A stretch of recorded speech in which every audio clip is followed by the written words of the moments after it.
So, the Google Pixel 7a, I've been using it for about a week now, and there are some thoughts that I already have on it, and why I'm returning it what I normally never do with a phone. Let's dive into the video. So, the Google Pixel 7a, this is my first proper experience when it comes to a Pixel phone. I never used it because they just didn't sell in the Netherlands. Yes, you could get it via other parts, but they didn't officially sell in the Netherlands, and therefore I never bought it. But when the Google Pixel 7a came out, I was like, okay, it's 509 euros. It, of course, has a lot of praise online in terms of photography and everything like that.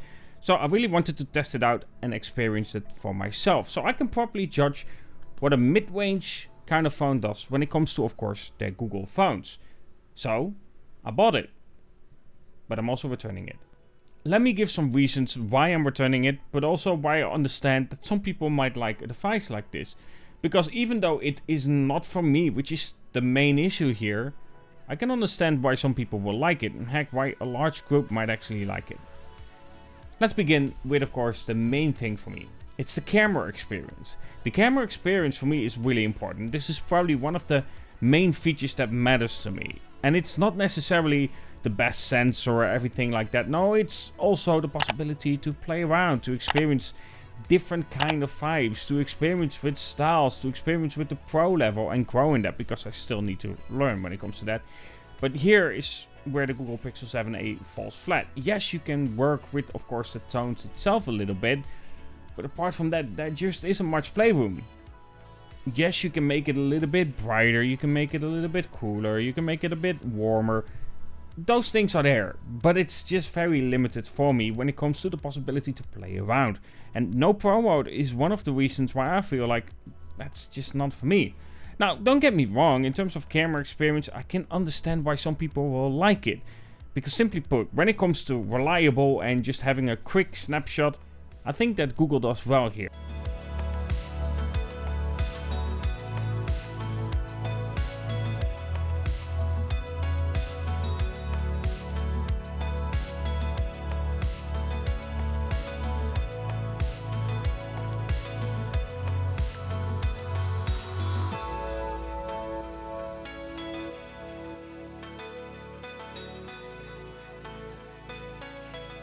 Having that possibility to quickly take that shot, it does well, and I really have no issue with that. Heck, when it comes to the Xiaomi 13 Pro, here, that kind of phone isn't made for just a simple quick snapshot, because then it won't be the best phone for that.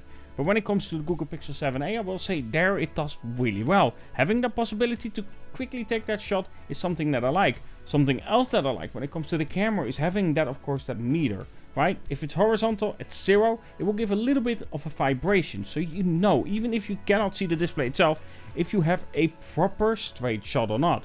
This is something that I like, and this is something that I will compliment Google for.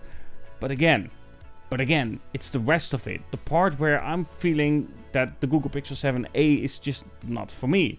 And the result itself as well. While I don't think it's bad and it's not the worst out there, it still lacks feeling for me. It still lacks character, and that's hard to explain when it comes to a shot, and that's also something that comes down to personal preference. Having a more saturated shot, a more brighter shot can be for you, but it doesn't necessarily have to be for me or for someone else. And this is also why I don't like Samsung currently, because their images, for instance, are also that oversaturated, over-brightened shots. Here, for instance, I think Google does a much better job than Samsung. Their images at least have some contrast to it and a little bit of depth to the shot itself. But, with that being said, it still isn't for me. But in turn, it is very reliable, and that's something that you have to respect when it comes to the Google Pixel 7a. And this is the hard thing when it comes to photography in general. Pleasing everyone is impossible when it comes to photography. Heck, even my Lumix S5, you have different profiles for instance, take a Sony, which is a little bit of a sharper profile. Take a Canon that I feel like is best for people photography or nature photography. Canon is really good for that, but if I want to record my YouTube videos, I prefer a Sony camera.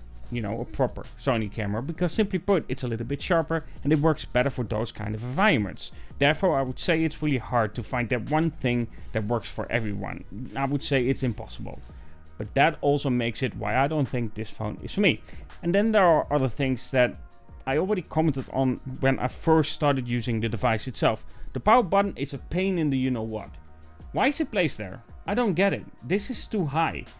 My natural resting position is right there. Why is the power button above it? It makes no sense. Why do I press the volume buttons instead of the power button? Every other brand has it the other way around. Why is Google like, you know what, I feel like I should do it the other way around. Less convenient. Because the power button is the button that I use the most. To turn on the screen, for instance, and so on. It's just something that I often do. And of course turning it off. Heck, often when I take pictures, I by accident press the volume button and then it takes another shot. Resulting in this.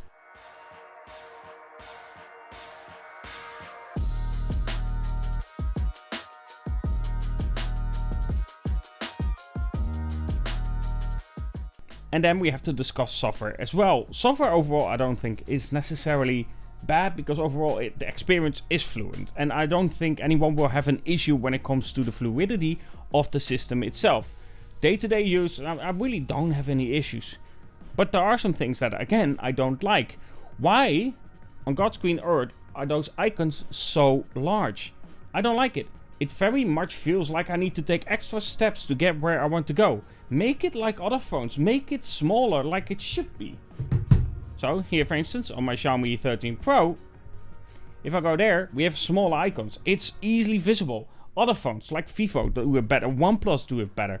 Those big icons feel cluttered. I said that about Motorola, and I will say the same thing when it comes to the Google Pixel 7a.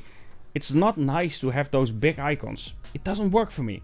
Again, it's for me. It's a preference, and it's hard to say, well, you have to feel the same way, because simply put, you might like it.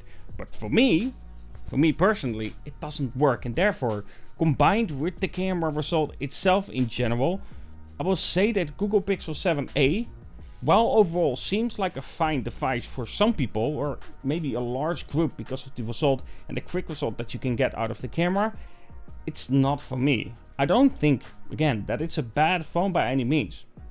It's just made for other people. Hopefully you understand that part, and this is basically why I'm returning it. And normally I don't ever return a phone because it feels very wrong. But in this case I feel like if I'm not going to use the phone at all, and I know I won't, and I didn't buy it for content. I did not buy it for content. I bought it to see what it was like in the plan to keep it and use it and compare it. But simply put, this is a phone that I know will collect dust. And then it's simply put a waste of my money. And that's always a shame. Anyway, I hope you enjoyed this video, and of course if you did, don't forget to leave a like and let me know your opinion about the Google Pixel 7a. Do you agree with my takes or not? Because it's simply possible that you feel very different, which is perfectly fine.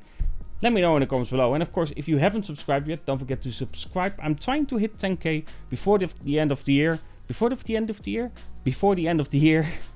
And of course I'm gonna try to do those whole travel things that I'm planning, but it takes a little bit of time to plan that out and everything like that. Switzerland is really high on the list. I really want to go there.